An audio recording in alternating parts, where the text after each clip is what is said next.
जे आम प्रश्न उत्तर करवा कौन भारत छाड़ आंदोलन एवं ओडिशा रे यार प्रभाव बुझीगला। ताले एक नंबर पिला लंग क्वेश्चन आम आसो 60 गोटी शब्द उत्तर दबा करे पचार आमको क्रिप्स मिशन प्रस्ताव गुड़िकर आलोचना करवा। क्रिप्स मिशन प्रस्ताव ताले इंग्लैंड रो प्रधानमंत्री विंस्टन चर्चिल पिला माने 1942 मसीहा मार्च मासरे सार क्रिप्स को नेतृत्व में एक प्रतिनिधि दल भारत को पठेले ताहा क्रिप्स मिशन नाम परिचित बुझेला। इंग्लैंड रो प्रधानमंत्री कौन कले सार क्रिप्स को नेतृत्व में गोटे प्रतिनिधि दल पठेले भारत को ताकू आमे क्रिप्स मिशन बोली कहिबा। एही मिशन प्रस्ताव देला जे भारत को ब्रिटिश साम्राज्य एक अंश रूपे कौन साक्षर स्वयं शासन अधिकार दिज्व बुझेगा। से कहते जे ब्रिटिश साम्राज्य गोटे अंश होकर रहा कौन माने आमे शासन करवा बुझेगा किंतु ब्रिटिश साम्राज्य गोटे अंश भारतवासी माने निजे संविधान प्रस्तुत करें किंतु कौन सी प्रदेश जदि से संविधान ग्रहण न करे तेबे से ही प्रदेश निजपाई गोटे पृथक संविधान प्रस्तुत कर भारत को खंड विखंड करी ब्रिटिश साम्राज्यवाद दृढ़ीकरण उद्देश्य बुझीपारी क्रिप्स मिशन ही प्रस्ताव को सबु दल प्रत्याख्यान करते। खरे आमको पचारा भारत छाड़ प्रस्ताव किपरि गृहीत है। 1942 मसीहा जुलाई 6 तारिख रु 14 तारिख पर्यंत वार्धा ठारे कांग्रेस कार्यकारी कमिटी बैठक बसिला एवं एथिरे भारत छाड़ प्रस्ताव गृहीत है। 1942 मसीहा अगस्ट 7 तारिख दिन मुंबई ठारे कांग्रेस कौन साधारण अधिवेशन रे सभापति मौलाना अबुल कलाम आजाद भारत छाड़ आंदोलन अर्थ व्याख्या करी शांतिपूर्ण और अहिंसा उपाय रे कौन आंदोलन करने आह्वान देइथिले। जवाहरलाल नेहरू भारत छाड़ आंदोलन प्रस्ताव आगत कले एवं सरदार वल्लभ भाई पटेल यहाँ समर्थन कले। अगस्ट 8 तारिख दिन विपुल उत्साह और उद्दीपना भारत छाड़ प्रस्ताव कांग्रेस अनुमोदन कला। एही अवसर रे गांधीजी देशवासी को उद्बोधन दे कहिथिले जे स्वाधीनता आमर प्राप्य सेथिपई गोटे मंत्र अच्छी कर बा मर आम मातृभूमि को आमे स्वाधीन करिबा किंबा सेथिपई आमे मरिबा। तापरे गरे भारत छाड़ आंदोलन कार्यक्रम कौन थिला करिबा आमे ताल देख पिला माने भारत छाड़ आंदोलन समय कौन कौन कार्यक्रम होइतिला। श्रमिक और कृषक मानक भू राजस्व देवा बंद करेंगे इंग्रेज माने इंग्रेज कर्मचारी मानक कौन खाद्य पदार्थ बिक्री कराजिब नाही किंबा कागज नोट ग्रहण कराजिब नाही बुझीगला। माने श्रमिक कृषक माने किछि भू राजस्व देबे नाही एवं किछि खाद्य पदार्थ मध्य तांको बिक्री कराजिब नाही। रास्ता घाट जानवाहन टेलीग्राफ और रेल विभाग को अचल कराजिब कारण सब इंग्रेज माने खोली। तापरे थाना कोर्ट जेल खाना को भारतीय मान आयत्तर रखिए एवं साधारण जनता अहिंसा मार्ग ग्रहण करेंगे।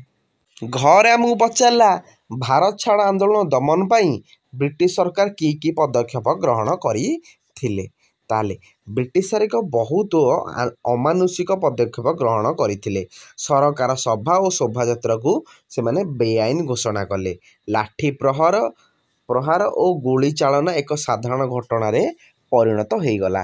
सरकार निष्ठुर आक्रमण फल असंख्य विप्लवी आहत और निहत हेले एवं पाखापाखि 1 लाख संख्यक कर्मी गिरफ हेले। भारत छाड़ आंदोलन को दमन करने इंग्रेज सरकार सबु प्रकार अस्त्र व्यवहार कले। ये आंदोलन दमन करा जायछि बोली ब्रिटिश प्रधानमंत्री चर्चिल हाउस ऑफ कॉमन्स रे घोषणा करथिले। पिला माने देखियो ताले भारत छाड़ आंदोलन लक्ष्मी नायक अवदान संपर्क रे आलोचना कर हैला। ताले बैपारीगुड़ा थाना अंतर्गत तेंतुलीकुमा ग्रामर लक्ष्मण नायक हैला लक्ष्मण नायक पिला माने कोरापुट जिलार भारत छाड़ आंदोलन रे नेतृत्व नहीं थिले। 1942 मसीहा अगस्ट 21 तारिख से कांग्रेस पताका और लाठी धरी बहु लोकों सह मातिली थाना घेराव करथिले। सेठारे पुलिस रो गोली चालना रे 5 जन व्यक्ति प्राण ହରାଇଥିଲେ। ଜଣେ ଜଙ୍ଗଲ ରକ୍ଷୀକୁ କ'ଣ କରିଥିଲେ, ପିଟି ପିଟି ହତ୍ୟା କରିଥିବାର ମିଥ୍ୟା ଅଭିଯୋଗରେ ପୋଲିସ ଲକ୍ଷ୍ମଣ ନାୟକଙ୍କୁ ଗିରଫ କରି ବ୍ରହ୍ମପୁର ଜେଲକୁ ପଠାଇଥିଲା। 1943 ମସିହା ମାର୍ଚ୍ଚ 29 ତାରିଖରେ ସେଠାରେ ତାଙ୍କୁ ମଧ୍ୟ ଫାଶୀ ଦିଆଯାଇଥିଲା। ସେ 1942 ମସିହାର ଭାରତ ଛାଡ଼ ଆନ୍ଦୋଳନରେ ଫାଶୀ ପାଇଥିବା ଓଡ଼ିଶାର ଏକମାତ୍ର ବ୍ୟକ୍ତି ଥିଲେ ଏବଂ ସେ ଶହୀଦ ଲକ୍ଷ୍ମଣ ନାୟକ ରୂପେ ପରିଚିତ। ତାପରେ ଦେଖିବା 2 ନମ୍ବର ଆମର 2 ମାର୍କିଆ 3 ମାର୍କିଆ ଆସିବ ହେଲା। ତାହେଲେ କରିଦେଇଛି ବିନୋବା ଭାବେ କେବେ ଓ କେଉଁଠି ତାଙ୍କ ସତ୍ୟାଗ୍ରହ ଆରମ୍ଭ କରିଥିଲେ। ବିନୋବା ଭାବେ 1940 ମସିହା ଅକ୍ଟୋବର 17 ତାରିଖରେ ସତ୍ୟାଗ୍ରହ ଆରମ୍ଭ କରିଥିଲେ। ସେ ପାନାଉଠାରେ ତାଙ୍କର ସତ୍ୟାଗ୍ରହ ଆରମ୍ଭ କରିଥିଲେ। ତାପରେ ଖରେ ଭାରତ ଛାଡ଼ ଆନ୍ଦୋଳନ ପ୍ରସ୍ତାବ ଗୃହୀତ ହେବା ପରେ ଗାନ୍ଧିଜୀ କେବେ ଗିରଫ ହେଲେ ଏବଂ ତାଙ୍କୁ କେଉଁଠାରେ ବନ୍ଦୀ କରାଯାଏ। ଗାନ୍ଧିଜୀ 1942 ମସିହା ଅଗଷ୍ଟ 9 ତାରିଖ ହେଲା, ଯେଉଁଦିନ ପ୍ରସ୍ତାବ ଗୃହୀତ ହୋଇଥିଲା 8 ତାରିଖରେ ଗୃହୀତ ହୋଇଥିଲା, 9 ତାରିଖ ଦିନ ମାନେ ତା ପରଦିନ ଗାନ୍ଧିଜୀ ଆରେଷ୍ଟ ହେଇଥିଲେ। ତାଙ୍କୁ ପୁନେଠାରେ କ'ଣ ଆଗାଖାଁ ପ୍ୟାଲେସରେ ବନ୍ଦୀ କରି ରଖାଯାଇଥିଲା। ଗରେ ଆମକୁ ଦେଇଛି ଭାରତ ଛାଡ଼ ଆନ୍ଦୋଳନ ସମୟରେ ବିହାରରେ ଛାତ୍ରମାନେ କେବେ ଓ କେଉଁଠାରେ ପତାକା ଉତ୍ତୋଳନ କରିଥିଲେ। ସେଟା 1942 ମସିହା ଅଗଷ୍ଟ 11 ତାରିଖରେ କ'ଣ ପତାକା ଉତ୍ତୋଳନ କରିଥିଲେ। ସେମାନେ ପାଟନା ସଚିବାଳୟର କ'ଣ ପୂର୍ବ ଦ୍ୱାରରେ ଜାତୀୟ ପତାକା ଉତ୍ତୋଳନ କରିଥିଲେ। ତାପରେ ଘରେ ରେଭେନ୍ସା କଲେଜରେ ଭାରତ ଛାଡ଼ ଆନ୍ଦୋଳନ କେଉଁ ଛାତ୍ରମାନଙ୍କ ଦ୍ୱାରା ପରିଚାଳିତ ହୋଇଥିଲା। ସେଟା ବିଭେନ୍ଦୁ ମିଶ୍ର, ଅଶୋକ ଦାସ, ସୁରଜମଲ ଶାହ, ବୀରେନ ମିତ୍ରଙ୍କ ନେତୃତ୍ୱରେ ଭାରତ ଛାଡ଼ ଆନ୍ଦୋଳନ ପରିଚାଳିତ ହୋଇଥିଲା। ତାପରେ ରେ ଦେଖିବା ଭାରତ ଛାଡ଼ ଆନ୍ଦୋଳନ ସମୟରେ କେଉଁ ଖବର ଶୁଣିବା ପରେ ବରୀ ଅଞ୍ଚଳର ଉତ୍ତ୍ୟକ୍ତ ଲୋକ କାଈପଦର ଡାକଘର ପୋଡ଼ି ଦେଇଥିଲେ ହେଲା। ଗୋପବନ୍ଧୁ ଚୌଧୁରୀ ରମାଦେବୀଙ୍କ ଗିରଫ ଖବର ଶୁଣିବା ପରେ ବରୀ ଅଞ୍ଚଳ ଭୂବ୍ୟକ୍ତ ଲୋକମାନେ କାଈପଦର ଡାକଘରେ ନିଆଁ ଲଗାଇ ଦେଇଥିଲେ। ତାପରେ ରେ ଭାରତ ଛାଡ଼ ଆନ୍ଦୋଳନ ସମୟରେ ଭଣ୍ଡାରୀ ପୋଖରୀରେ କେଉଁ 2 ସତ୍ୟାଗ୍ରହ ଗିରଫ ହୋଇଥିଲେ। ସେ ହେଲେ ଜଗନ୍ନାଥ ଦାସ ଆଉ ଦ୍ୱାରିକା ଦାସ। ରେ ଆମକୁ ପଚାରିଛି ଏଇଟା ହେଲା ଇରମ ଗୁଳିକାଣ୍ଡ ହେଲା। ଇରମରେ ଗୁଳିକାଣ୍ଡ କେବେ ଘଟିଥିଲା ଓ ସେଥିରେ ଶହୀଦ ହେଇଥିବା ମହିଳା 1942 ମସିହା ସେପ୍ଟେମ୍ବର 28ରେ ଶହୀଦ ହେଇଥିଲେ ପରୀ ବେୱା। ରେ ଭାରତ ଛାଡ଼ ଆନ୍ଦୋଳନରେ ନିମାପଡ଼ାରେ କାହିଁକି ପୋଲିସ ଗୁଳିଚାଳନା କରିଥିଲା। କାରଣ ନିମାପଡ଼ାଠାରେ ସେପ୍ଟେମ୍ବର 16 ତାରିଖରେ ସତ୍ୟାଗ୍ରହୀମାନେ ସରକାରଙ୍କୁ ଖଜଣା ନ ଦେବାକୁ ସ୍ଥିର କଲେ ଓ ଜାତୀୟ ପତାକା ଉତ୍ତୋଳନ କରିବାକୁ ଚେଷ୍ଟା କଲେ ହେଲା। ପୋଲିସ ବାରଣ କରିବାରୁ ସେମାନେ ଥାନାରେ ଅଗ୍ନି ସଂଯୋଗ କଲେ, ତେଣୁ ପୋଲିସ ଗୁଳି ଚଳାଇଥିଲା। ଏଥିରେ କ'ଣ ଉତ୍ସବ ମଲ୍ଲିକ ପ୍ରାଣ ହରାଇଥିଲେ। ରେ ଏଇଟା ହେଲା ପାପଡ଼ାହାଣ୍ଡିଠାରେ କାହିଁକି ଗୁଳିଚାଳନା କରାଯାଇଥିଲା ଏବଂ ଏଥିରେ କେତେଜଣ ପ୍ରାଣତ୍ୟାଗ କରିଥିଲେ। 1942 ମସିହା ଅଗଷ୍ଟ 24 ତାରିଖରେ କୋରାପୁଟର ବହୁ ଲୋକ ପାପଡ଼ାହାଣ୍ଡିଠାରେ ଥିବା ଟୋଲ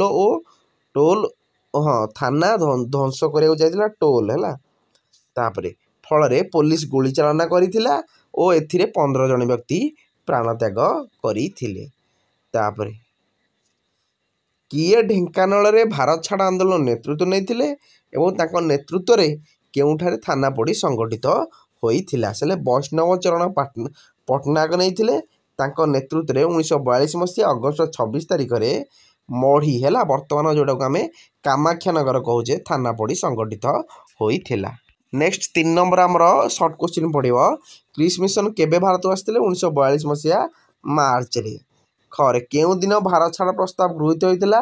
ସେଟା 1942 ମସିହା ଜୁଲାଇ 14 ତାରିଖରେ। ତାପରେ ଗରେ ଆମକୁ ଦେଇଛି କେଉଁଦିନ ଜାତୀୟ କଂଗ୍ରେସର କାର୍ଯ୍ୟକାରୀ କମିଟିର ସଦସ୍ୟମାନଙ୍କୁ ଗିରଫ କରାଯାଇଥିଲା। 1942 ମସିହା ଅଗଷ୍ଟ 9 ତାରିଖ ଦିନ। ଏଦିନ ଗାନ୍ଧିଜୀ ମଧ୍ୟ ଗିରଫ ହୋଇଥିଲେ ହେଲା। 8 ତାରିଖ ଦିନ ପ୍ରସ୍ତାବ ଗୃହୀତ ହୋଇଥିଲା ଓ 9 ତାରିଖ ଦିନ ଗାନ୍ଧିଜୀ କ'ଣ ବନ୍ଦୀ କରାଯାଇକି ରଖାଯାଇଥିଲା। ଘରେ ଅଗଷ୍ଟ ବିପ୍ଳବରେ ଯୋଗ ଦେଇଥିବା ଜଣେ ସମାଜବାଦୀ ମହିଳାଙ୍କ ନାମ ଉଲ୍ଲେଖ କର। ଥିଲା ଅରୁଣା ଅସଫ ଅଲି। ତାପରେ ଏଇଟା ପିଲାମାନେ ଏଇଟା ଟିକେ ସବୁଠି ଡି ଲେଖାଯାଇଛି ହେଲା। ଭାରତ ଛାଡ଼ ଆନ୍ଦୋଳନ ସମୟରେ କିଏ ଇଂଲଣ୍ଡର ପ୍ରଧାନମନ୍ତ୍ରୀ ଥିଲେ। ସେ ହେଲେ ୱିନଷ୍ଟନ୍ ଚର୍ଚ୍ଚିଲ୍ ହେଲା। ସିଏ ହିଁ କହିଥିଲେ ଯେ ଭାରତ ଛାଡ଼ ଆନ୍ଦୋଳନକୁ ଦମନ କରାଯାଇଛି ବୋଲି। ତାପରେ ରେ କେଉଁଦିନ କାଈପଦରଠାରେ ଲୋକମାନେ ଡାକଘର ପୋଡ଼ି ଦେଇଥିଲେ। ସେ ହେଲା 1942 ମସିହା ଅଗଷ୍ଟ 17 ତାରିଖରେ। ତାପରେ ରେ କିଏ ଧାମନଗର ଠାରେ ଭାରତ ଛାଡ଼ ଆନ୍ଦୋଳନକୁ ଗତିଶୀଳ କରାଇଥିଲେ? ହେଲା ମୁରଲୀଧର ପଣ୍ଡା।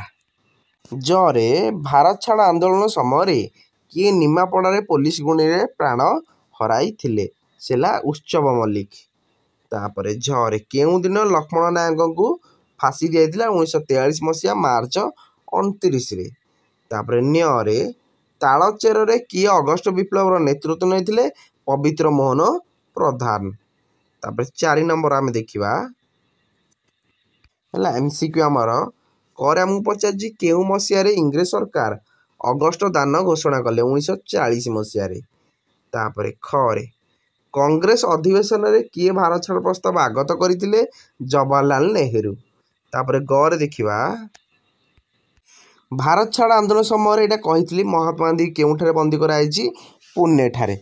ନେକ୍ସଟ ଆମକୁ ଘର ଦେଖିବା କେବେ କୋରାପୁଟର ଲୋକମାନେ ପାପଡ଼ାହାଣ୍ଡି ନିକଟରେ ଥାନା ଧ୍ୱଂସ କରିଥିଲେ? 1942 ଅଗଷ୍ଟ 24ରେ। ରେ କିଏ ଭାରତ ଛାଡ଼ ଆନ୍ଦୋଳନ ସହିତ ସମ୍ପୃକ୍ତ ନୁହନ୍ତି? ହେଲା ଏଠି ଗୋପବନ୍ଧୁ ଦାସ ସମ୍ପୃକ୍ତ ନୁହନ୍ତି। ବୁଝିହେଲା? ସମ୍ପୂର୍ଣ୍ଣ ବିଷୟ ଆମର ସରିଗଲା। ଭିଡ଼ିଓ ଭଲ ଲାଗିଥିଲେ ଲାଇକ୍ କରିଦେବ, ସାଙ୍ଗମାନଙ୍କ ପାଖକୁ ସେୟାର କରିଦେବ।